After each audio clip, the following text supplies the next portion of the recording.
The target company employs 4,200 people across 11 facilities. The pension fund serves 9,000 retirees. The acquiring fund needs a 24% IRR to satisfy its LPs. All three numbers are on your screen at the same time. You can make one of them work. Maybe two, if the restructuring is aggressive. Not all three. Nobody in the room will say the names of the facilities. Nobody will say the word retirees. You won't either. The question is not whether you'll do it. The question is how many years it takes before you stop thinking about it at a.m. 5:52 a.m. You are 23 years old. 3 monitors. 1 desk shared with 2 other people who aren't here yet. The coffee is already cold. It was cold when you poured it. You have $112,000 in student debt. You have a first-year salary of $95,000. Which sounds like a number that should feel like a rival. It doesn't. After taxes, after rent on a studio in a neighborhood that isn't the neighborhood, after the monthly minimum on the loans, you have less than you expected. You expected more than you should have. Your job is the model, not the deal, not the thesis, not the relationship. The model. You build it, you check it, you rebuild it when the associate finds something wrong at 11:40 p.m. on a Tuesday, and doesn't say sorry because sorry isn't part of the vocabulary here. You run sensitivity analyses on assumptions you didn't set for. A transaction you've never seen the full deck on. You exist to make the numbers tight. That's it. That's the whole job. You don't talk in meetings. You sit against the wall. You learn to read the room by reading the associates when they shift in their chairs, when they go quiet, when they pull up a model mid-sentence. You take notes. You don't ask questions. Questions signal that you weren't prepared. Preparation is assumed. Being prepared buys you 0 credit. Being unprepared costs you everything. The first rule comes from an associate on your 4th week. She says it while refilling her coffee and not looking at you. She says, "The work is not the point." You don't know what she means yet. You write it down anyway. At 11:18 p.m. on a Thursday. You're still at your desk. The floor is empty except for 2 other analysts and 1 associate who's been on the phone for 6 hours. You look at the model you've been building. Revenue projections. Out to 2031. EBITDA margin assumptions. Debt service coverage at 3 scenarios. It's a real company. Somewhere, you don't know what it makes. You've never been told what it makes. You build the numbers and the numbers are real, and the company behind them is almost not. You sense something, not a thought, a shape, the shape of something much larger than the spreadsheet. You go back to the model. 2 years pass, and you're in the room. Not the main room. The conference room adjacent to the main room, where the associates sit with the models open and the mute button always 1 second away. But you're there. Your name is on the distribution list for the deal memo, not the memo. The distribution list, your total comp is $280,000. It sounds like enough. It is enough. Enough is not the same as comfortable, and comfortable is not something anyone here talks about wanting. You manage analysts now. Their output, their errors, their hours. You feel the weight of this for approximately 3 weeks, and then you stop feeling it. You stop feeling it because the deal timeline doesn't have room for feelings about analysts. You tell them what you told yourself at their level. The work is not the point. They look at you the way you looked at the associate. Who told you? They write it down. You're structuring now. Not sourcing. Not closing, structuring. Mezzanine financing packages. Covenant terms. Preferred return waterfalls. You sit in calls with lenders and translate between what the deal needs and what the capital will bear. A $320 million acquisition. And you are the person who holds the structure together across 12 calls and 9 versions of the term sheet. The client never knows your name. The partner who leads the deal does. That's the transaction. That's how currency works at this level. One afternoon in March, you're in a room with the target company's CFO. He's been in the role for 19 years. He built the finance function from the ground up. He has a picture of his kids on his desk and a watch that cost less than your suit. He wants to understand the timeline. He wants to understand the plan post-close. You give him answers that are technically true. You know things about the post-close plan that you don't mention. The things you don't mention are the things that will change his situation most. He shakes your hand at the end of the meeting and says he feels good about the partnership. You don't think about the CFO on the way back to the office. You think about the covenant structure. That's the thing that needs fixing before Friday. The rule at this level: proximity to capital is proximity to power, and proximity to power is the only thing you're actually accumulating. Everything else is tradable. You own deal sourcing now. You are the face of the fund to the outside world, which means the outside world sees you and thinks they're seeing the fund, and you let them think that because it makes the calls easier. Your base is for $150,000. Your bonus, on a good year with 2 closes and 1 successful exit, brings you to $680,000. You have a 2-bedroom in a neighborhood that finally signals what you spent 7 years working toward. You notice that you care less about this than you thought you would. You cold call CEOs of companies with $40 million to $80 million in revenue. You've made 200 of these calls. You've closed 3 relationships that turned into live processes. You know the math. You call anyway, because the math eventually works in your favor, and this is a volume business dressed up in the language of conviction. Your days split between internal and external. Internal: deal team updates, portfolio check-ins, IC prep. External: founder dinners, LP roadshow events you're not presenting at but attending to be seen, conferences in Chicago and Miami and once in Singapore where the time difference costs you a full day of usability, and you bill it as due diligence because it was. There's a deal in Q3, a $620 million platform acquisition in specialty industrials. You sourced the relationship. 18 months of coffees, calls, a weekend at a conference in Scottsdale. The company's founder is 61 years old and has worked in this business since he was 29. He trusts you. He told you once that he trusts you more than the bankers because you feel like a long-term partner. You let him say it. Post-close, the operational plan involves workforce consolidation across 2 of the companies for facilities. The consolidation is in the model. It was always in the model. You didn't write the model, but you read it, and you didn't ask questions about it in the IC meeting, because the questions you would have asked weren't about whether to do it, only about how to sequence it. The rule: you stop asking if the deal is good. You ask if the deal is executable. Goodness is not a return metric. Your social circle has contracted. Not dramatically, gradually. The friends from before finance are still technically there. The dinners get scheduled and rescheduled. The texts go 2 weeks without a reply, and then you reply, and nobody mentions the gap. It's not that you're too busy. It's that the conversations have become an effort that requires a translation you no longer want to do. You show up to 2 weddings this year and feel, at both of them, slightly outside the frame. You run deals now, start to close. Your name is on the investment committee memo. Your judgment is the product being evaluated. When the deal works, the fund's track record benefits. When the deal fails, your name is on the memo. Your total compensation this year is $1.1 million.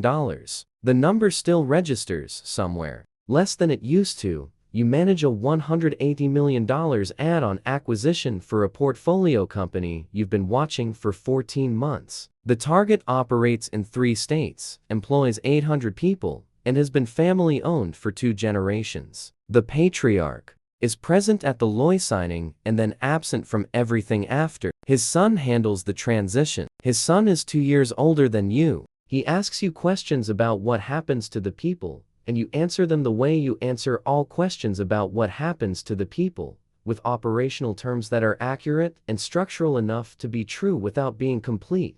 The IC presentation is 63 pages. You wrote 41 of them. You present for 90 minutes. One partner challenges the revenue synergies on slide 34. You defend the model without notes. The IC approves. You shake hands. You go back to your office and start the next one. You have a relationship with one general partner that is something close to mentorship. She tells you once that the most important thing she ever learned was how to carry the weight without showing it. You ask her if it gets lighter. She looks at you like you asked the wrong question. The rule at this level: Your name is the fund's exposure. You protect your name by protecting the fund's returns. The relationship between those two things has become total.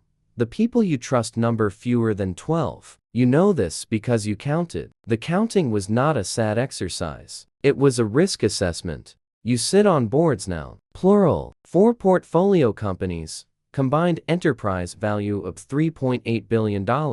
You attend quarterly board meetings and speak with the precision of someone who has 40 pages of pre-reads and a clear view of what the company needs to do and what it won't want to hear. Your total compensation is $3.2 million this year, plus carry. The carry is the number. The carry is always the number. Your carried interest on a fund that's now in harvest mode is $14 million, unrealized. $14 million that exists as a calculated future that depends on exit multiples and market conditions and a dozen decisions you'll make in the next 24 months. You make decisions about other people's livelihoods now with the cadence of operational necessity. A portfolio company in healthcare services needs to hit a margin threshold before the exit window opens. The margin requires headcount rationalization across 2 regional offices. The headcount rationalization affects 340 employees.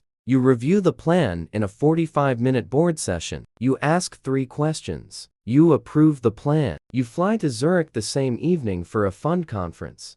You don't not think about the 340 people. That would be simpler. You think about them the way you think about any operational variable, in the context of the whole picture. The whole picture is the fund. The fund is your responsibility. You tell yourself that the company is stronger post-rationalization and that a stronger company retains the remaining employees better over the long term. You might even be right. The rule: you are no longer in the market. The market is in you. Your positioning, your relationships, your pattern recognition, these are not inputs to the fund. They are the fund. You've stopped attending most social events that aren't functional. Not because you're too busy, exactly. Because the conversations are no longer interesting in the way that's worth the energy. The people you see are people who are in the system. That is not something you decided. It is something that happened while you were deciding other things. Your marriage has a specific texture now. Your spouse understands the hours. Understands them the way someone understands a weather pattern, not with acceptance, exactly, but with adaptation. You have 2 kids. You are present for the events that matter and absent for many of the ones that are quietly important. You are aware of this. Awareness and change are not the same thing. You raise the fund. You set the strategy. You decide what gets acquired, what gets restructured, and what gets sold and when and to whom. Fund 4 closed at $4.8 billion. You spent 22 months in LP meetings in Abu Dhabi, Toronto, Singapore, Copenhagen, and Dallas. You presented to sovereign wealth funds, pension allocators, endowments, and family offices. The pitch never changed much. The discipline changed. You learned to read an LP's posture before they finished their first sentence. You learned that the meeting outcome was determined, most of the time, before the presentation started. You closed the fund anyway. Your carry on Fund 3 is $38 million, being distributed now in tranches as the exits clear. Fund IV's carry, if the model holds, is north of $60 million. You don't think about these numbers the way you thought about $95,000 at 23. They are architecture now. Structure. They tell you what is possible, not what you have. You manage 34 investment professionals. You hire and you fire. One managing director left last year a poor cultural fit, which is a phrase that means something real and something not real at the same time. You made the decision in 11 minutes. You told your COO. He handled the rest. You were in Dubai. By evening, the fund's current portfolio includes a company in logistics with 7,200 employees, a specialty chemicals platform with operations in 6 countries, a healthcare IT business that processes medical records for 14 million patients annually. These are not abstractions. They are things you are responsible for. The responsibility sits differently than you expected. Not lighter, not heavier, just always there. A background process that never terminates. One morning in a boardroom in London, for people you your co-managing partner, the fund's lead counsel, and an LP representative from a Canadian pension with $900 million committed to the fund. The LP wants to understand the exit timeline on the logistics business. You speak for 8 minutes. At the end of 8 minutes, the exit timeline is clear, and the LP is satisfied, and the next steps are agreed. The LP representative has been doing this for 19 years. You moved him in 8 minutes because you understood what he needed to hear before you entered the room. The rule at this level is not a rule anymore. It's an orientation. There is no outside perspective on the system. You are the perspective. When you look at a market, the market responds to your looking. The people you trust number fewer than 8. 2 of them are at this table. You don't run companies. You fund the funds. Your allocation team manages $3.1 billion committed across 22 general partners in 9 countries. You are a fund of funds. You are an LP in the rooms where the managing partners raise capital. You are the person in the room that the managing partners are performing for, and you have watched enough performances to know the difference between a fund that believes its own thesis and a fund that has learned to present one convincingly.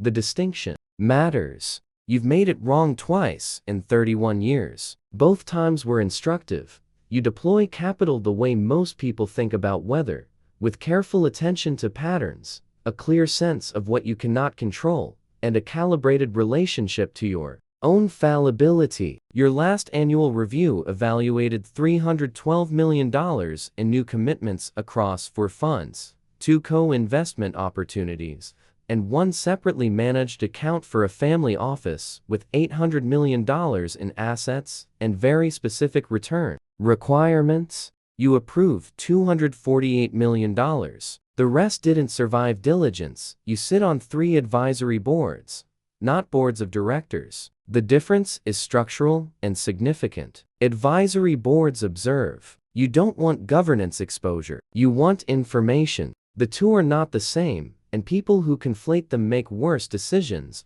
Your relationship with one managing partner, a woman who runs a $6 billion growth equity fund in London, is 22 years old. You backed her first fund at $340 million when she had a 14-person team and a thesis that most of her peers called too early. She was not too early. Her fund I returned 3.4x net. You backed every fund after. The relationship is one of the most durable professional things you have. You see each other 6 times a year. You do not have other conversations. Neither of you needs to. The history is the conversation.